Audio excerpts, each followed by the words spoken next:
हम सबको पता है कि super powerful telescope James Webb भी कुछ ही मंथ पहले स्पेस में लॉन्च हुआ है, पर अब नासा अर्जेंटली एक और इससे भी ज़्यादा पावरफुल टेलीस्कोप लुवियोर बना के 2030 तक लॉन्च करने की तैयारी में जुट गया है। अब किसी स्पेस मिशन को सिर्फ 7-8 साल में लॉन्च होना तो बहुत ही जल्दी है, क्योंकि खुद जेम्स वेब को बनाने में भी 30 साल लगे।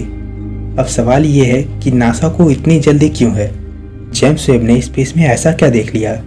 कहीं ऐसा तो नहीं कि जेम्स वेब ने एलियंस को ढूंढ लिया और अब नए पावरफुल टेलीस्कोप की मदद से नासा एलियंस से कांटेक्ट करने वाले हैं? लुवियोर के इमरजेंसी लॉन्च का सबसे मेजर रीजन ये हो सकता है कि जेम्स वेब ने किसी एक्सोप्लैनेट पर शायद से कुछ अननेचुरल एक्टिविटी नोट की है। वैसे तो जेम्स वेब के कैमराज बहुत सारे क्लस्टर्स के इमेजेस को देख सकते हैं, पर ज़्यादातर कैप्चर्ड इमेजेस में ये क्लस्टर्स एक धुंधले स्पॉट्स नज़र आते हैं। इसका मतलब है कि हमें जेम्स वेब से भी ज़्यादा पावरफुल टेलीस्कोप्स की ज़रूरत पड़ेगी। इसलिए नए लुवियोर टेलीस्कोप में special super sensitive eclipse coronagraph लगाया जाएगा। ये एक ऐसा इंस्ट्रूमेंट है जो स्टार्स की लाइट्स को सप्रेस कर देगा। पर हमें इतनी जल्दी क्या ज़रूरत है कि हम हमारी रीच से भी ज़्यादा दूर के स्पेस की छानबीन करने की कोशिश करें, क्योंकि हो सकता है वहाँ पर कोई छुपा बैठा हो। जेम्स वेब को लॉन्च करने का मेजर मोटिव ही यही था कि नए हैबिटेबल प्लैनेट्स को डिस्कवर करना है, ना कि स्पेस की अमेजिंग इमेजेस क्लिक करना। और इसके जरिए youngest planet HL Tau b की डिस्कवरी सिर्फ एक शुरुआत थी।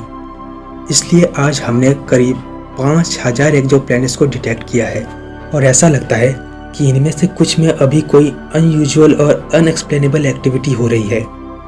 जेम्स वेब टेलीस्कोप बहुत सारे ऑब्जेक्ट्स के केमिकल कंपोजिशंस को सिर्फ उसके अपीयरेंस से ही डिटेक्ट कर पाता है। हालांकि अब ऐसा लगता है जैसे साइंटिस्ट जेम्स वेब से ढूंढे गए इन सेलेस्टियल ऑब्जेक्ट्स को और डिटेल में समझना चाहते हैं। इसलिए लुवियोर में एक ऐसा फीचर इंट्रोड्यूस किया जाएगा which is called multi object spectroscopy, एक ऐसा स्पेशल लुवोस FUV सिस्टम जो किसी भी एक्सोप्लैनेट के केमिकल कंपोजिशन को डिटेक्ट कर पाएगा, जैसे कि ऑक्सीजन, मीथेन, कार्बन मोनोऑक्साइड और पानी। अब किसी भी एक्सोप्लैनेट में इन सब्सटेंसेस की प्रेजेंस ये इंडिकेट करेगी कि वहाँ शायद से जीवन की शुरुआत किसी रूप में हो चुकी है। और तो और लुवियोर उन एक्सोप्लैनेट्स की एटमॉस्फेयर में नाइट्रोजन डाइऑक्साइड के लेवल को भी चेक कर पाएगा, जो हमारे अर्थ की तरह किसी सन जैसे स्टार के चक्कर लगा रहा है, वो भी मिनिमम 10 पार्सेक के डिस्टेंस पर। और किसी प्लैनेट के एटमॉस्फेयर में एलिवेटेड यानी कि ऊपर उठा हुआ नाइट्रिक एसिड ये इंडिकेट करेगा कि उस प्लैनेट पर कोई अदर क्रिएचर सांस ले रहा है। पर क्या ये पॉसिबल है कि ये सारी एक्टिविटीज अलग अलग प्रजाति के एलियंस कर रहे हों? और लुवियोर को आखिर एक साथ मल्टीपल ऑब्जेक्ट्स को डिटेक्ट करने की एबिलिटी की ज़रूरत क्यों है? अब इसकी संभावना तो बहुत ज़्यादा है कि जेम्स वेब के तस्वीरों को स्टडी करने के बाद नासा के रिसर्चर्स को न सिर्फ ये यकीन हुआ कि हम दुनिया में अकेले नहीं हैं, बल्कि उन्हें यह भी लगा होगा कि हमारे जैसे एक नहीं बल्कि बहुत सारे एलियन प्लैनेट्स मौजूद हैं।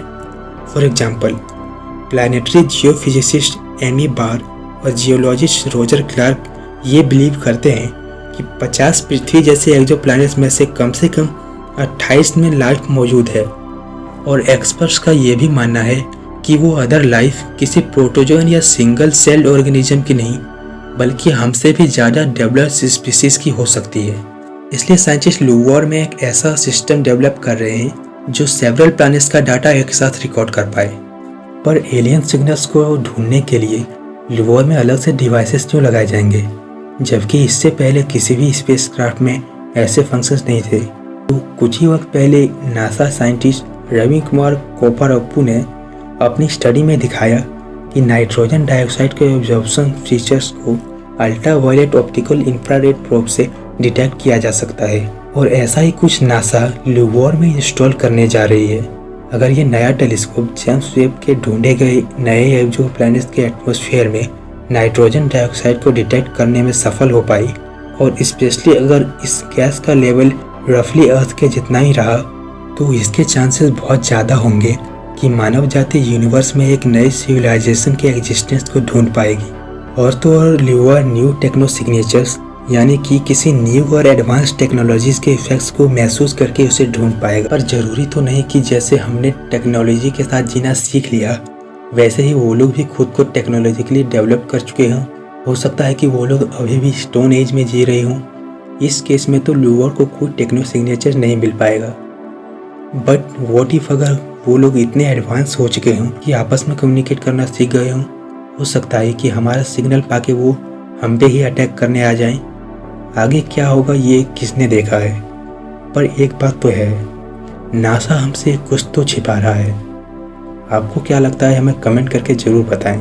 इस वीडियो को लाइक कर दें और ऐसे ही नासा के सीक्रेट्स जानना चाहते हैं तो हमारे चैनल को भी सब्सक्राइब कर दें। इसी के साथ आज के लिए इतना ही। मिलते हैं नए वीडियो में, तब तक के लिए बाय।